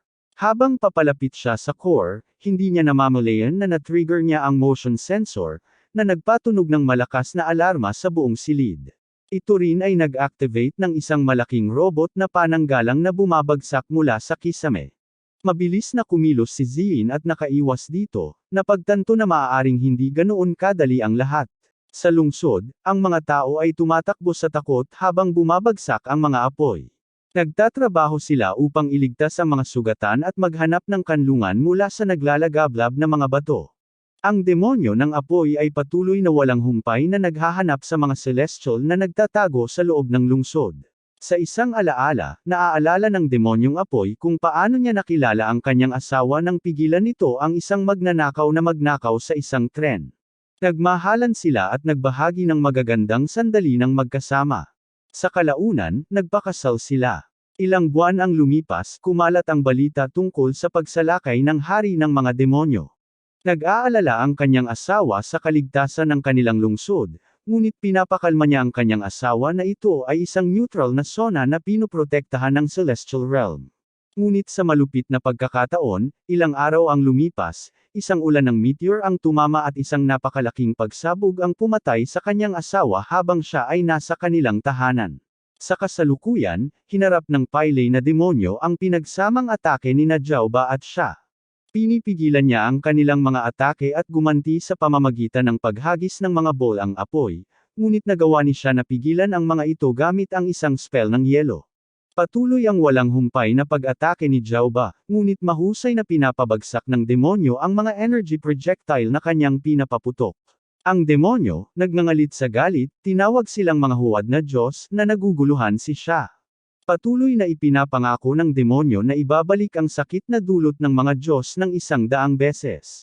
Naglalabas ng makapangyarihang daloy ng apoy, tinawag ni siya ang isang yelo na hadlang na bahagyang nakatagal laban sa atake bago tuluyang mabasag. Hindi inaasahan, ang gintong baston ni Kachen ay bumaba mula sa langit, lumilikha ng isang protection na dome sa paligid ng kanyang mga kaibigan. Si Kachen mismo ang dumating, na nagulat ang demonyo. Ngunit, ang demonyo ay natuwa na makita ang isang makapangyarihang tao sa kanyang harapan. Kachen ay nagmamakaawa sa demonyo na huminto, binibigyang diin na ang mga inosenteng tao sa lungsod ay nagdurusa dahil sa kanyang mga aksyon. Biglang napagtanto ng demonyo ang pagdurusa na dulot niya sa mga inosenteng tao at pamilya. Pinapaalala ni Kachen sa kanya na ang pagpapatuloy sa ganitong landas ay magreresulta sa ganap na pagkawasak ng lungsod, magiging guho ito, katulad ng dati 100 taon na ang nakalipas. Tinanong ni Kachen ang demonyo kung bakit siya kumikilos ng ganito. Ibinahagi ng demonyo ang isang malupit na kwento mula sa kanyang nakaraan sa pamamagitan ng isang flashback. Noong nakaraan, siya ay malubhang nasugatan at desperadong hinanap ang kanyang asawa sa gitna ng mga guho. Sa wakas ay natagpuan niya siya na nakabaon sa ilalim ng isang mountain ng mga bato, ngunit sa kabila ng kanyang mga pagsisikap, hindi niya siya mailigtas. Bigla, isang pulang orb ng enerhiya ang lumitaw, pinalibutan ang lalaki, at kinonvert ang katawan ng kanyang yumaong asawa sa enerhiya, na tanging ang kanyang singsing na lang ang naiwan.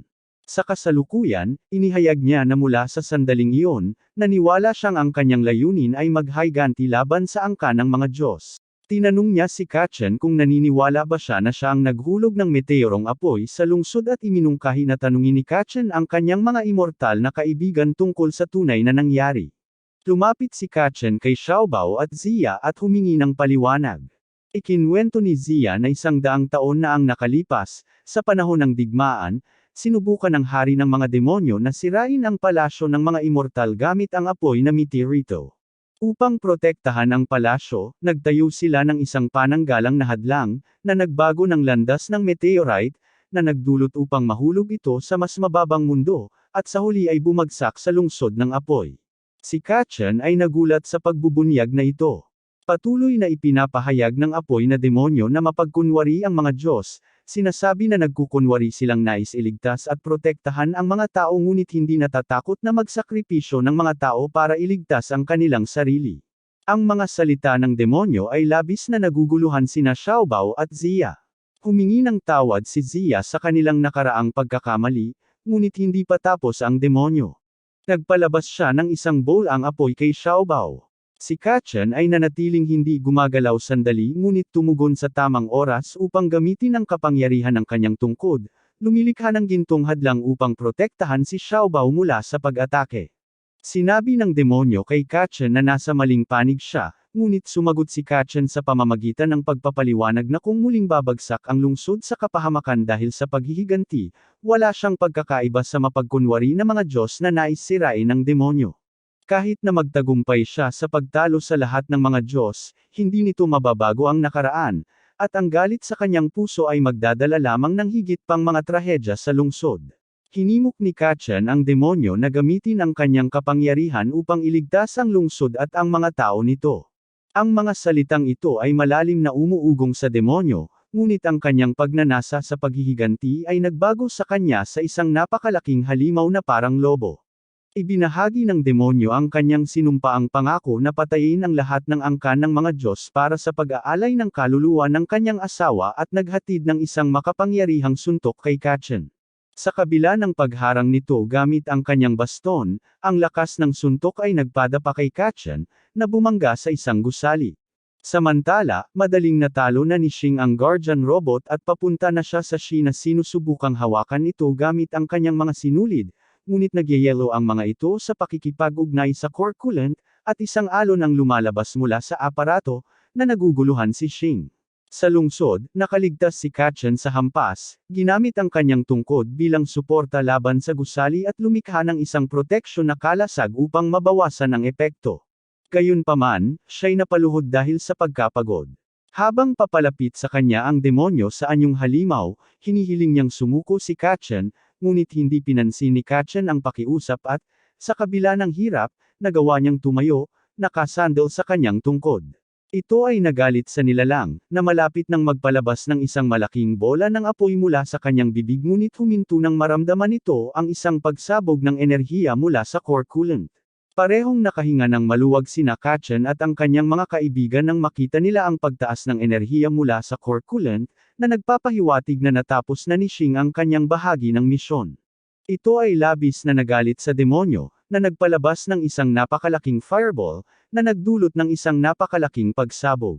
Agad siyang umalis upang harapin si Jaoba at ang mga Celestial ay hindi nasaktan dahil sa proteksyon na hadlang ni Kachen na hamarang sa atake. Bagaman nasasaktan si Jaoba at napaluhod, iginiit ni Kachen na harapin ang demonyo upang matiyak ang kaligtasan ng iba. Nagpasya siya na tulungan si Kachen at lumikha ng isang spell ng teleportasyon, inilipat siya sa kinaroroonan ni Shing. Si Jaoba, kahit na medyo nababahala, ay nauunawaan ang pangangailangan ng kanilang mga aksyon at natiyak ng mga salita ni siya, alam na iniligtas sila ni Kachen at maaari na ring iligtas si Shing. Sa silid ng core, nagtatago si Shing habang ang isa sa mga pader ng silid ay winasak ng isang mabigat na armored na demonyo. Nasaksihan niya ang demonyo na hinuhawakan ang core gamit ang kanyang nakasuot ng baluti na kamay. Sa sandaling iyon, lumitaw ang apoy na demonyong halimaw, humihiling na pakawalan ng armored na demonyo ang bato. Ang demonyong may baluti ay natuwa na lumitaw ang demonyong apoy, na nagligtas sa kanya mula sa abala ng paghahanap. Ang dalawang demonyo ay naglaban ng matindi, nagdulot ng pagyanig sa silid at mga debris na halos magpi-crush kay Shing ng isang nahuhulog na bato ngunit nagawang manatiling nakatago. Habang patuloy ang laban, inihayag ng unang demonyo na hinahanap niya ang bahagi ng Diyos ng digmaan sa loob ng halimaw na demonyo. Nagbago siya sa isang Minotauro at tinalo ang apoy na halimaw, nakuha ang piraso ng espiritu mula sa loob. Dumating si Kachen, iniunat ang kanyang tungkod upang basagin ang kahon na naglalaman ng piraso at sinipsip ang kapangyarihan nito. Sinubukan ng demonyo na atakihin si Kachen gamit ang palakol ngunit nailigtas siya ni Shing, na dinala siya palayo. Napagtanto ng demonyo na hindi niya maiiwan ang tungkod ni Kachen kahit na nailigtas na si Kachen, kaya nagpasya siyang putulin ang sarili niyang braso upang maiwasang lamunin ito. Susunod, nag-teleport siya palayo, iniiwan ang lugar na may pangako na babalik siya. Gayunpaman, ang nalalapit na epekto ng meteorito ay nananatiling banta sa lungsod. Sinabi ng demonyong apoy kay Kachen na basagin ang core coolant sa Kachen, gamit ang kanyang tungkod, binasag ang core coolant, naglalabas ng isang makapangyarihang alon ng yelo na nagyayelo sa kanyang daraanan at nagpapalamig sa meteorite. Ito ay bumagsak sa kalagitnaan ng hangin, bumagsak pabalik sa lupa bilang nyebe. Ang demonyo ng apoy, na minsang naghanap ng paghihiganti, ay hawak ang singsing ng kanyang asawa at nagdadalamati sa hindi pagtupad sa kanyang pangako. Sa kanyang huling sandali, nakita niya ang espiritu ng kanyang asawa, na nagbigay ng call-iwan sa kanya dahil sa pagtulong niyang iligtas ang lungsod bago siya pumanaw. Nang makita ang banta na nalutas, si Kachen, pagod na pagod, ay nahimatay, at nahuli siya ni Shing bago siya bumagsak sa lupa. Kinabukasan, naayos na ang lahat sa lungsod ng apoy, at nagpasya ang grupo na pumunta sa isa pang desyertong lugar upang hanapin ang isang napaka-espesyal na ilog na tinatawag na Shakhay River. Ang ilog na ito ay parang mahika, kaya nitong pagalingin ang mga sugat ng tao. Sinabi ni Xiaoba kay Xin na ito lang ang makapagpapagaling sa kanyang sugat. Xin, kahit na nasaktan siya, nagpapanggap na matatag at ayaw magpahinga. Pero pagkatapos, napagtanto niyang mas masakit pala siya kaysa sa akala niya.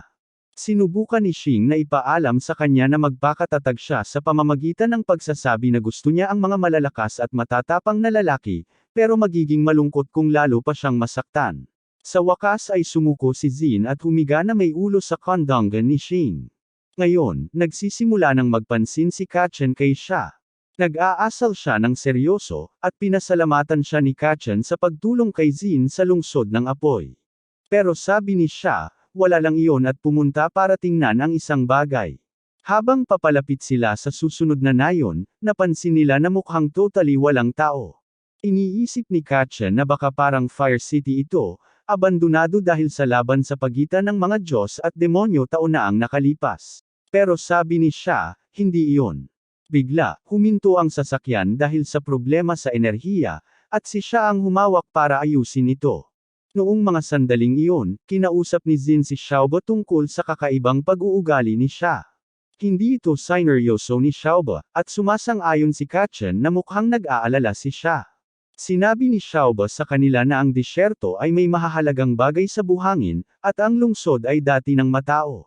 Ang hukbo ni siya ay nakadestino doon para sa isang misyon at ayaw nang bumalik ni siya dahil sa isang trahedyang pangyayari, kaya hindi na sana sila babalik doon kung hindi dahil sa mahiwagang ilog. Pero nang lumingon si Xiaobo, nakita niyang naglalaro sila, kumakain ng pakwan, at hindi nakikinig. Naiinis siya dahil sa tingin niya ay hindi nila seryosong tinutukan ang isyu, at sinabi niyang hindi na niya sila sasabihan pa tungkol kay siya. Sinusubukan nilang hulaan ang kwento at nag-iisip ng kani-kanilang mga kakaibang teorya, na lalo pang nagpapagalit kay Xiaobo. Sinabi ni Zin sa kanya na akala niya ayaw ng mga immortal sa mundong tao, pero mukhang si siya ay isang tao rin na may prinsipyo, kaya dapat siyang suportahan ng mga kapatid. Gayunpaman, sinabi ni Xiaobo na huwag siyang maging mayabang. Sinabi ni Zin na kakausapin niya si siya para ipahayag nito ang kanyang nararamdaman, at sa kabila ng paunang pagtutol ni Xiaobo, napaniwala siya nang makita niyang pinayagan niyang mag-usap sila ni siya. Pumunta si Zin kay siya at nag-alok na tumulong, pero tila medyo malayo si siya at sinabing hindi niya kailangan ng tulong. Sinabi ni Zin kay siya na hindi niya kailangang harapin ang lahat mag-isa at magkaibigan sila, kaya maaari siyang magsabi ng kahit ano. Sa isang punto, akala nila gusto ni siya na magpakatoto sa kanila, pero inamin ni siya na sira ang power crystal ng barko, at iyon ang dahilan kung bakit hindi makagalaw ang sasakyan. Kailangan niyang kumuha ng mga kapalit na kristal mula sa isang abandonadong minahan malapit. Nagmungkahi si Zin na samahan siya, pero iginiit ni siya na mag-isa na lang siya.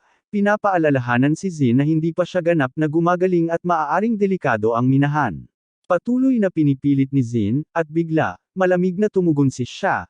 Itinulak ang kamay ni Zin palayo at sinabing huwag makialam, na ikinagulat ng magkapatid dahil hindi ganito si siya.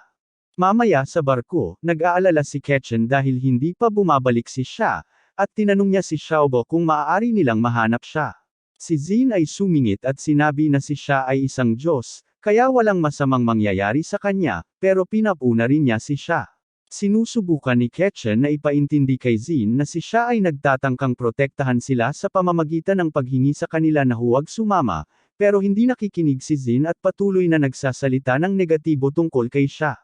Dahil dito, pinagsabihan siya ni Xiaobo at sinabihang tumahimik kung wala siyang alam tungkol kay siya. Nagiging awkward ang sitwasyon sa barko, at bumalik na lang ang lahat sa kanilang mga ginagawa.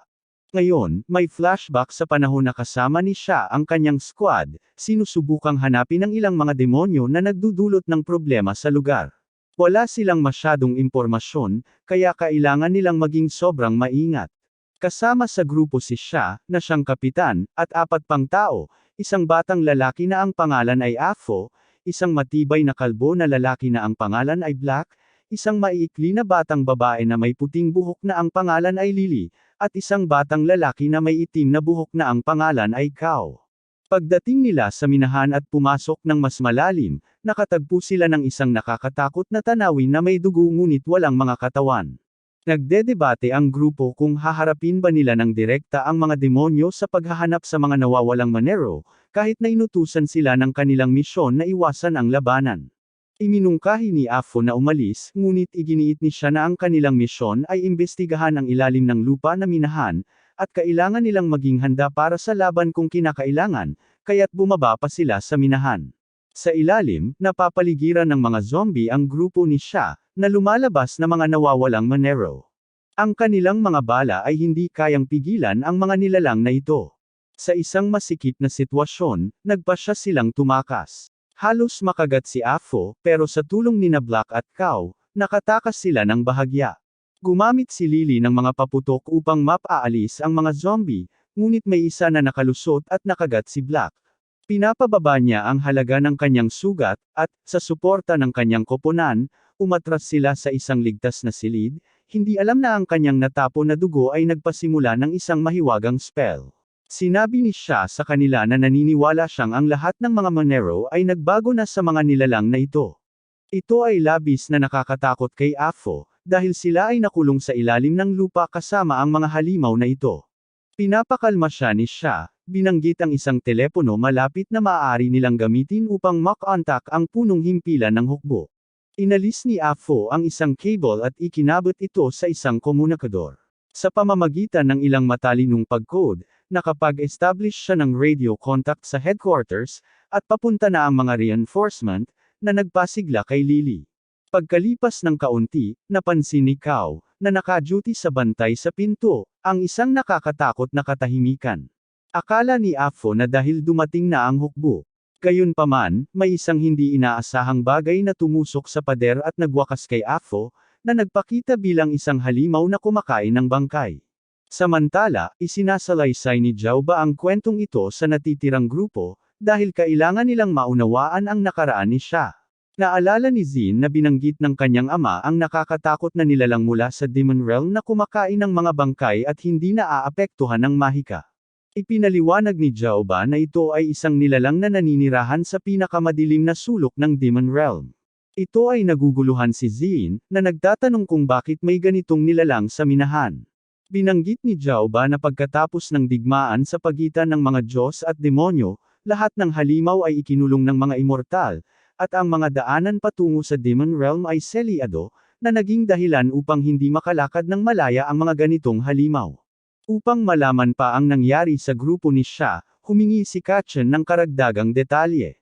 Habang si Jauba ay malapit ng ipagpatuloy ang kwento, natukoy ng barko ang kinaroroonan ni Sha sa loob ng minahan. Sa minahan, natuklasan ni siya ang isang kakaibang tanawin, isang malaking bilog ng mahika sa lupa. Nagulat siya dito dahil ito ay isang spell na ginagamit upang buksan ang daan patungo sa Demon Realm, na naisasagawa gamit ang sakripisyo ng dugo mula sa lahi ng Diyos. Ang kagat na tinamo ni Black ang nagbigay daan sa sakripisyong ito. Sa sandaling iyon, napagtanto ni siya kung bakit inatake sila ng halimaw na kumakain ng bangkay kanina. Ang kanilang presensya ang nagbigay daan sa sakripisyo. Bigla, muling lumitaw ang halimaw na kumakain ng bangkay, at nagpakawala si siya ng mahika sa kanyang mga kamao, lumilikha ng dalawang talam ng yelo. Nagpapatuloy ang flashback ng nakaraan, sina siya at ang kanyang kaibigang si Kao ay patuloy na nakikipaglaban sa nakakatakot na nilalang. Pero nasugatan si Kao. Sinubukan ni siya na pagalingin ang kanyang kaibigan, ngunit iginiit ni Kao na dapat tumakas si siya at tapusin ang misyon, dahil ang iba ay nahulog na sa halimaw. Sa kabila ng mga pakiusap ni Kao kay siya na bumalik sa punong himpilan, tumanggi si siya at hinarap ang nilalang. Sinubukan niyang ilihis ito sa pamamagitan ng ilang atake ngunit sa huli ay natalo siya dahil sa pagkapagod. Nang mapagtanto ang kawalan ng saysay ng laban, malapit nang patayin si siya ng nilalang. Ngunit nag-alay ng buhay si Kao upang iligtas si siya. Sa kasalukuyan, nagigising si siya sa isang surreal na puting espasyo na napapalibutan ng kanyang mga dating kasamahan sa koponan. Nakaramdam siya ng malalim na kalungkutan dahil hindi niya sila naprotektahan at naniniwala siyang hindi siya karapat-dapat na maging kapitan ng kanilang koponan. Gayunpaman, sinasabi ng mga ilusyon ng kanyang mga kaibigan na siya ang pinakakarapat-dapat dahil hindi niya sila iniwan hanggang sa dulo. Siya ay patuloy na nagsisisi sa hindi niya pagkuha ng hustisya para sa kanila, ngunit sa sandaling iyon, lumitaw si Kao at pinaalala kay siya ang kanyang misyon. Upang matuklasan ang katotohanan sa likod ng sumpa sa ilalim ng lupa, pinipilit siya ni Kao na huwag sumuko, para sa mga kaibigang mayroon siya ngayon na mga ngailangan sa kanya. Narinig ni siya ang kanyang pangalan at muling nagising, sa pagkakataong ito ay bumalik sa realidad, kasama si Kachen sa kanyang tabi. Ipinaliwanag ni Kachen na natukoy nila ang kanyang posisyon sa pamamagitan ng barko at nagmadali doon nang mapansin nila ang isang hindi pangkaraniwang bagay. Nang bumangon si siya, nakita niya ang natitirang grupo na nakaharap sa halimaw, at sa kabila ng mga putok ng kanya ni Kaoba, hindi natitinag ang halimaw. Sinabi ni siya kay Katya na gamitin ang kanyang gintong hadlang upang protektahan ang iba. Nang malaman ni Katya ang balak ni siya na isakripisyo ang sarili para sa kanyang mga kaibigan, sinubukan niyang pigilan ito. Ipinipilit ni siya na hindi na siya muling mawawalan ng sinuman na mahalaga sa kanya. Habang nakikipaglaban ang halimaw sa grupo, pinapakalat silang lahat, nilapitan ni siya ang halimaw at nagsimula ng magbato ng spell, inutusan si Katya na buhayin ang hadlang. Gayunpaman, inactivate ni Katya ang protection na hadlang sa paligid ni siya, na pumipigil sa kanya na magsakripisyo. Ipinaliwanag ni Katya na ayaw niyang mawalan ng kahit isa sa kanyang mga kaibigan. Inutusan niya ang staff na pahabain, sinira ang bundok sa itaas nila at lumikha ng butas sa bubong na nagpapapasok ng sinag ng araw. Ang nilalang, na hindi makatiis sa liwanag, ay naglaho, at lahat ay nakaramdam ng ginhawa sa kanilang tagumpay.